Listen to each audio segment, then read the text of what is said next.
الله أكبر الله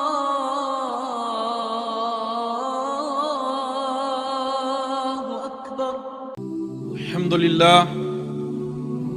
الحمد لله رب العالمين والعاقبة للمتقين والصلاة والسلام على سيد الحبيب المرسلين محمد وعلى آله وأصحابه أجمعين ومن تبعهم بإحسان إلى يوم الدين. أما بعد.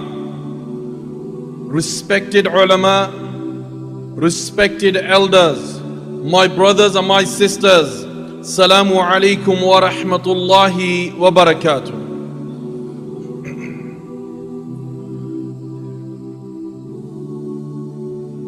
After praising the King of all kings,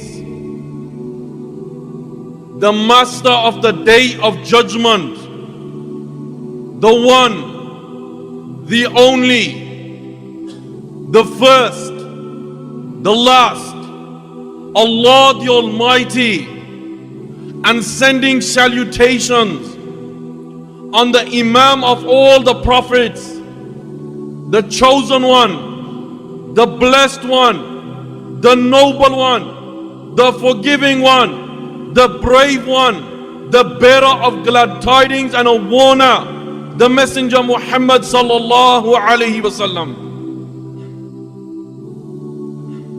I begin by thanking Al-Qadr for giving me this opportunity to convey the message of Allah and His Messenger Rasulullah. As I pray to the Almighty Allah that in this day and age of fitna, of corruption, of trials and tribulations, that Allah the Almighty sends the likes of Umar radiallahu anhu, the likes of Abu Bakr, the likes of Uthman, the likes of Ali radiallahu anhum, to strengthen Islam in this day and age of fitna. As I pray to Allah the Almighty that Allah accepts my efforts in delivering this message, as I pray to Allah the Almighty that Allah accepts your efforts in listening to this message. My brothers, open the book of Allah. Open the book that shook the world, and you will see that Allah says that do people think that they will enter Jannah without trials as come to those who passed away before them?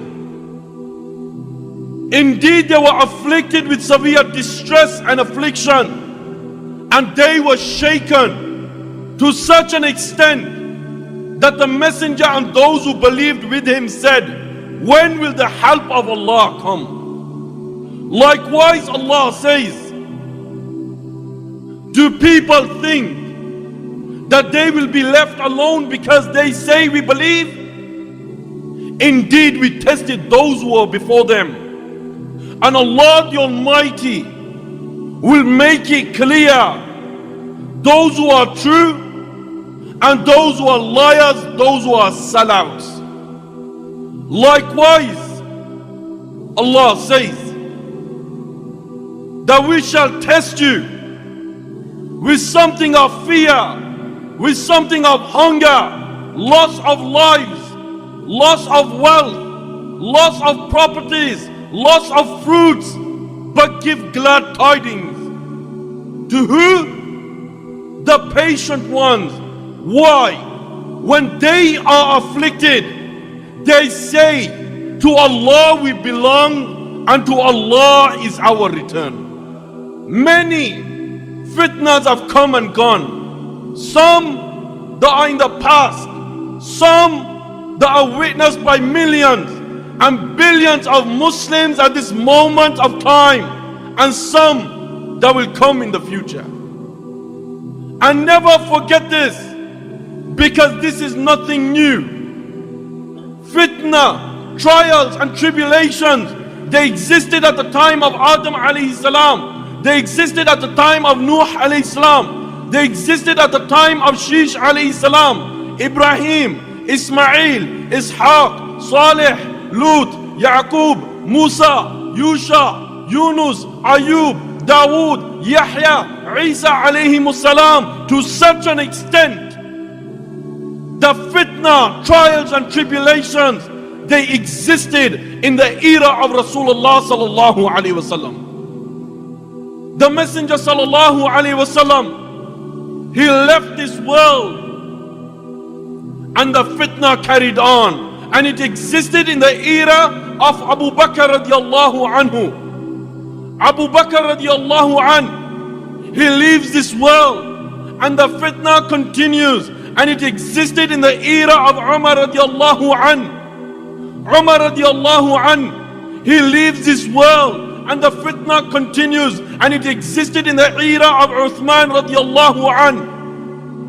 Uthman radiallahu anhu, he leaves this world and the fitna continues, and it existed in the era of Ali radiallahu anhu. Ali radiallahu anhu leaves this world and the fitna continues, and it will continue, and it will continue in the second generation, in the third generation, in the fourth generation, in the fifth, in the sixth, in the seventh, in the eighth, in the ninth, in the 10th, in the 11th, in the 12th, in the 13th, in the 14th generation. Every generation there was corruption, there was fitna, there was trials.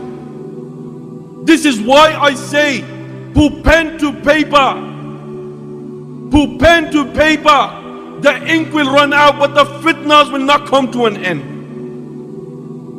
My brothers, in the land of the Muslims, in the land of the kuffar, in the land of the mushrikeen, there is fitna, there is trials, and there is tribulations.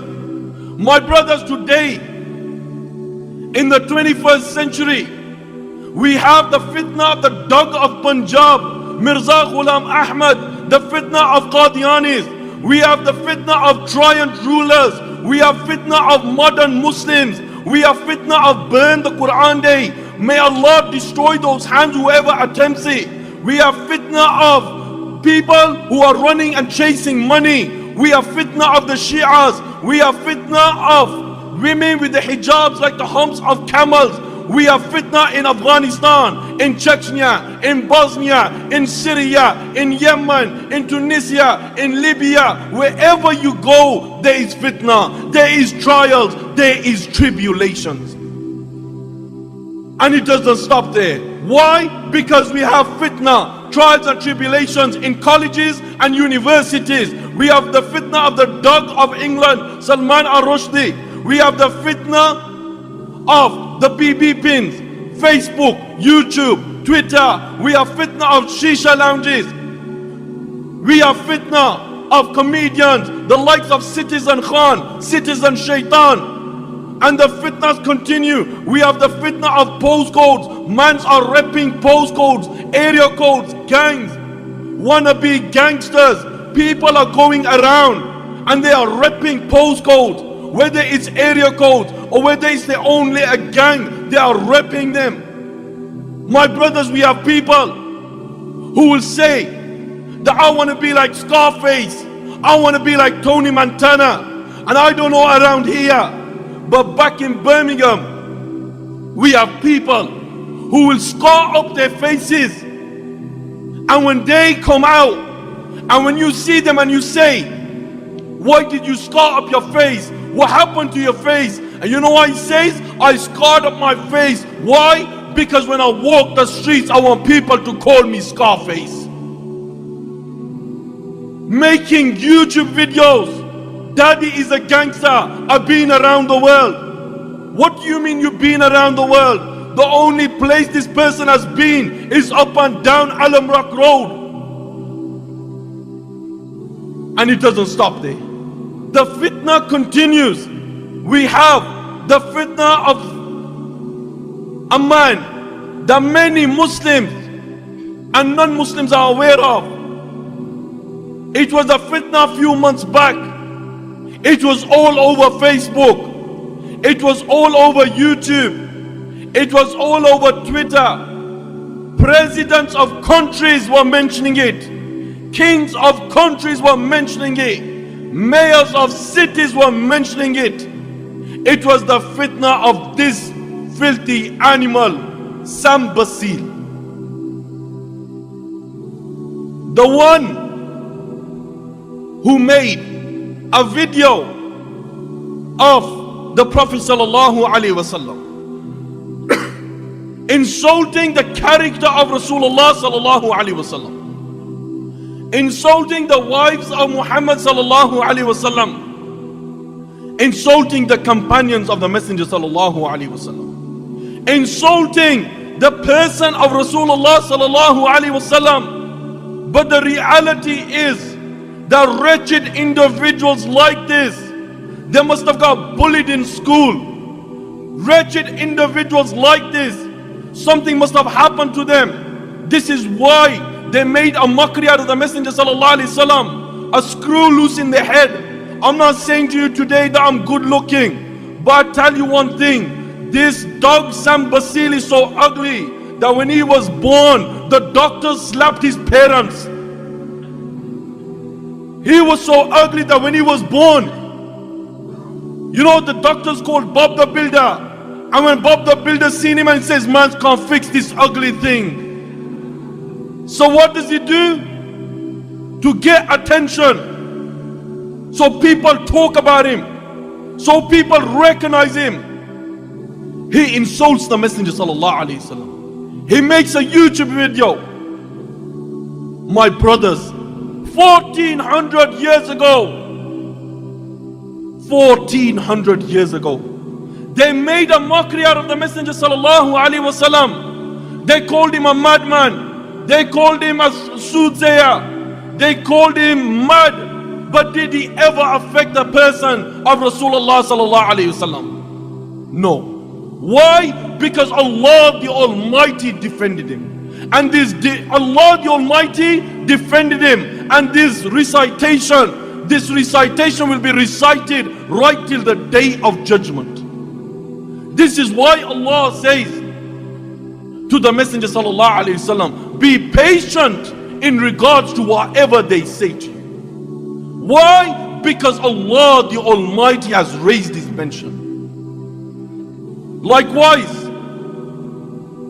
we had a fitna that arose many years ago, but it was hidden. It was the fitna of Burma. My brothers, these people back in city center where we have our da'wah stalls, these are the very people who will walk down clapping their hands and saying we are peacemakers. We won't kill a fly, we won't kill an ant.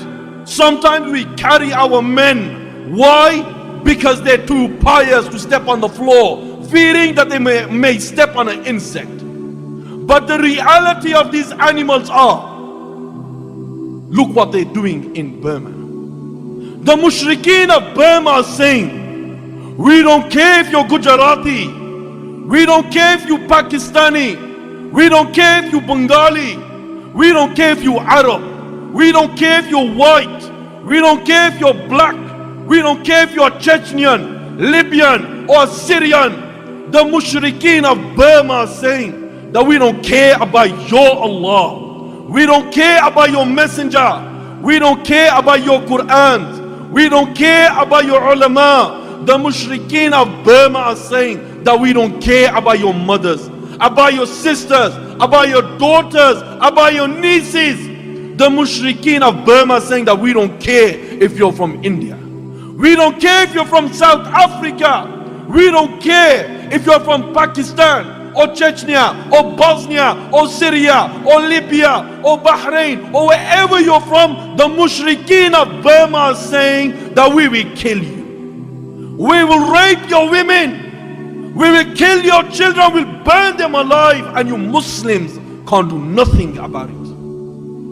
How truthful is the hadith of Rasul sallallahu alaihi wasallam when he said that the Muslims, they'll be big in number, but they will be like the froth on the ocean, dirt.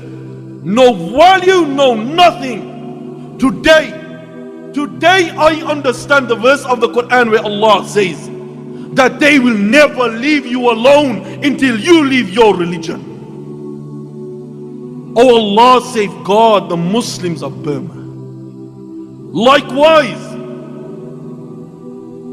from amongst the many fitnas, we have a fitna. It was the fitna of this dog Bashar and his Shia movement in Syria. These are the very people who say that Ali radiallahu anhu is their Lord.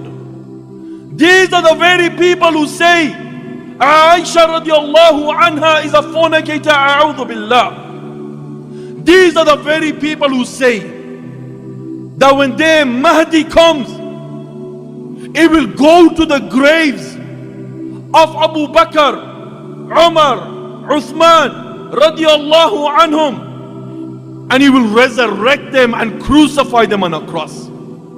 These are the very people who say that when their Mahdi comes, it will go to the grave of Aisha radiallahu anha, resurrect her in front of a big gathering, stone her to death. These are the very people who say that when their Mahdi comes, he will go and kill all the Sunni scholars. These are the very people who say that when their Mahdi comes, it will make the blood of the Sunni Muslims halal, meaning kill them, take their women, do whatever you want. Why? Because they say that their Mahdi holds the affairs of the world. These are the very people who say that when their Mahdi comes, he will go to the room of Aisha radiallahu anha and break down her room. These are the very people who say that when their Mahdi comes, he will go to the Kaaba and break down the Kaaba to his roots. These are the very people who say and they believe that the Quran has been changed by Abu Bakr, by Umar, by Uthman radiallahu anhu. They believe that when their Mahdi comes, he will bring a new revelation, he will bring a new book, and he will be in the Hebrew language. These are the very people who believe and say that when their Mahdi comes, angels from the heavens will descend with their swords and give allegiance to their Mahdi. They believe and they say that when their Mahdi comes, he will go to the grave of Rasulullah sallallahu alaihi wasallam, and he will tell the Messenger sallallahu alaihi wasallam, rise, and the Messenger sallallahu alaihi wasallam will come out of his grave. These people believe that their Mahdi will make the Messenger sallallahu alaihi wasallam give allegiance to their Mahdi. And it doesn't stop there. My brothers, these people have gone to such an extent that the dog who killed Umar radiallahu anhu, they do tawaf around his grave. They do qiyam in front of his grave. They do ruku' in front of his grave. They do sujood in front of his grave. They worship this person. My brothers, these people have gone to such an extent that they will name their donkeys Abu Bakr and Umar. These people have gone to such an extent that they will write the names of Abu Bakr and Umar on their slippers. These people have gone to such an extent that if your child's name was Abu Bakr, Umar, Uthman, they will gun them down on the streets and burn them alive. Now let me refresh your memory.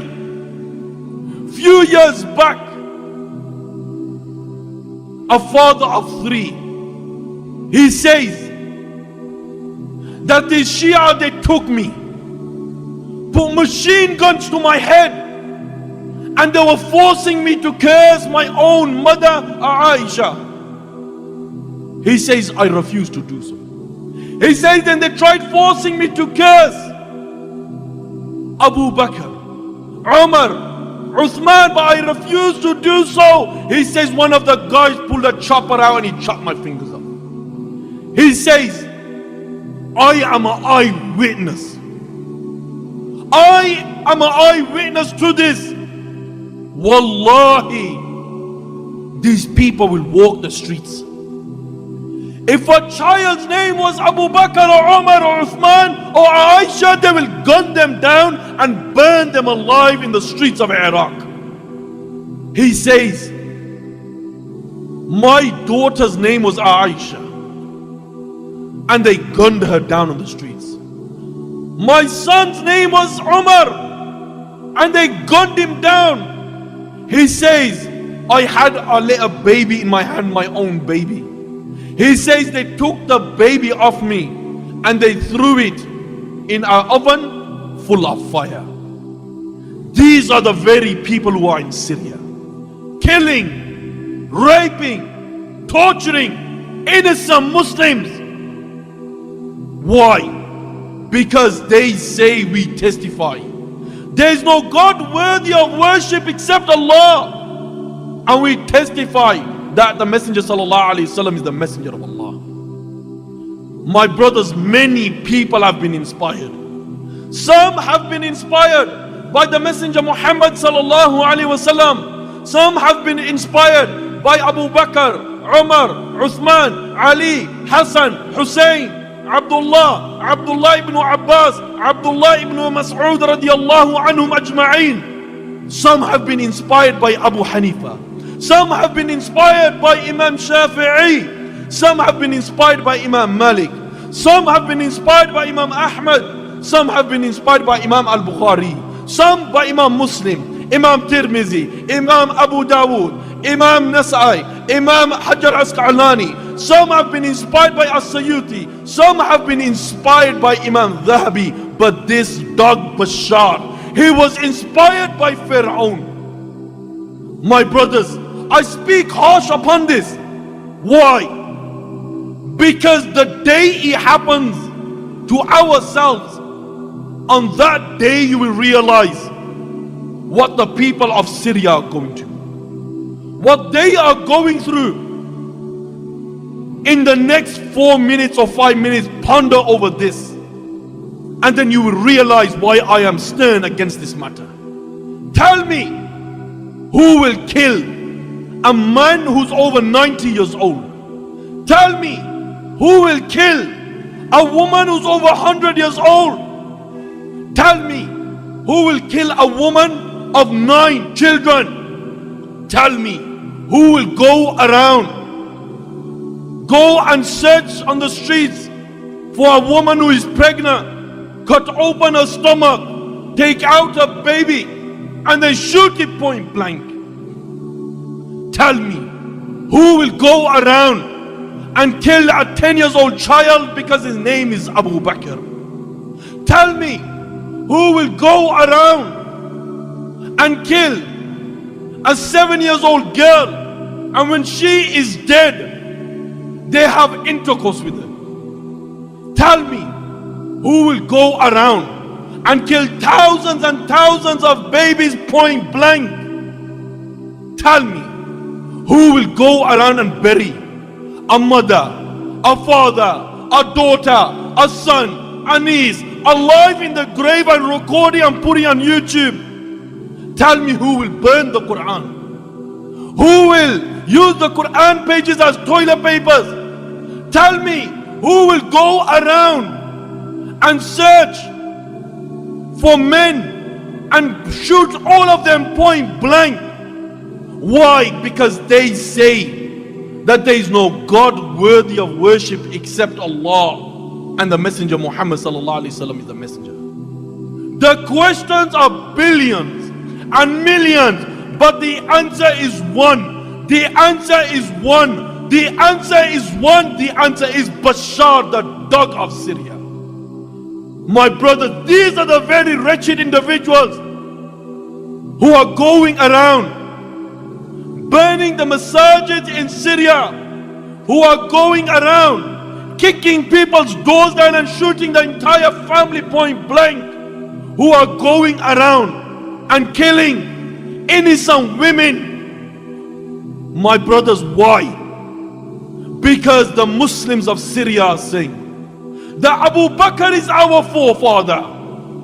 Because the Muslims of Syria are saying Umar, Uthman, they are our forefathers. The ultimate is because they say that there is no God worthy of worship except Allah, and the Messenger sallallahu alaihi wasallam is the messenger of Allah. These are the very wretched individuals, my brothers, who are going around looking for men with beards, shaving their beards off and burning them alive, who are going around looking for women with hijabs, with abayas, with niqabs, ripping their niqabs and abayas off and taking away their dignity, who are going around and making people bow down to Bashar's photo, who are going around and forcing people to testify that Bashar is their Lord. Why? Because they are saying, the Muslims of Syria are saying, that Abu Bakr is our forefather, Umar is our forefather, Uthman is our forefather. The ultimate is because they say there is no God worthy of worship except Allah, and the Messenger sallallahu alaihi wasallam is the messenger of Allah. Live on TV they will say, we will fight your Allah. Live on TV they will say, we will corner your Allah. Live on TV they will say that we worship Bashar and no one could stop us. My brothers, I pray to Allah that the next woman that gives birth to a child, she gives birth to the likes of Umar, the likes of Abu Bakr, the likes of Uthman radiallahu anhum, the likes of Mu'tasim, Harun Rashid, Salahuddin, Nuruddin, to deal with Bashar and his army. My brothers, today when I look at myself in the mirror, or I look today in the crowd, I don't see no Khalid bin Walid, I don't see no Salahuddin, I don't see no Nuruddin, but what I see is Muslims that just could say Ameen, and Allah will accept and destroy Bashar and his army. My brothers, I begun by saying, many fitnas have come and gone, but there is a fitna that is coming. Such a fitna that the whole world will come to know of it. Such a fitna that he has not come out in the history of Islam. Such a fitna that when he comes, many Muslims will become apostates. Such a fitna that when it comes, it will rock the imans of some Muslims. Such a fitna that many Muslims, such a fitna that many Muslims are unaware of. Such a fitna that every prophet warned his people against it. Such a fitna that when it comes, no tawbah will be accepted. Such a fitna that when it comes, angels from the heavens will descend with their swords out.